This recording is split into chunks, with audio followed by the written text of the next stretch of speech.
నారాయణఖేడ్ నియోజకవర్గ కేంద్రంలో వైన్ షాపులు నడి రోడ్డుపై ఏదైతే ప్రధాన రహదారిపై నడుస్తూ ఉన్నాయి.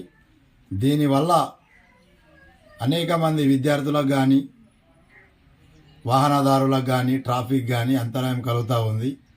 ఈ వైన్ షాపులను రద్దు చేసి ఏదైతే ప్రజలకు ఇబ్బందులు కలుగుతూ ఉన్నాయి, అక్కడ మంగళపేట నుంచి మొదలు పెడితే బసవేశ్వర చౌక్, అంతరం రోడ్డు, అలాగే ఏదైతే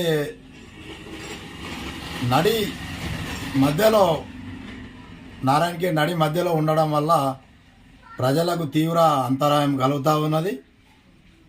ఈ వైన్ షాప్లను అక్కడి నుంచి తరలించాలని కూడా మేము ప్రభుత్వాన్ని కోరుతా ఉన్నాం. అదేవిధంగా ఏదైతే బెల్ట్ షాప్లకు కూడా వీళ్ళు మద్యం అక్రమంగా తరలిస్తూ ఉన్నారు, వాటిపై కూడా చర్యలు తీసుకోవాలని మేము డిమాండ్ చేస్తూ ఉన్నాం.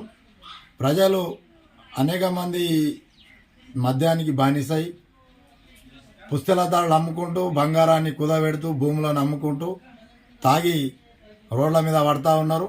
దీన్ని ప్రభుత్వం చర్యలు తీసుకోవాలి. ఈ వైన్ షాప్లను ఎత్తివేయకపోతే ఆందోళనలు చేపడతామని ఈ సందర్భంగా తెలియజేస్తా ఉన్నాం.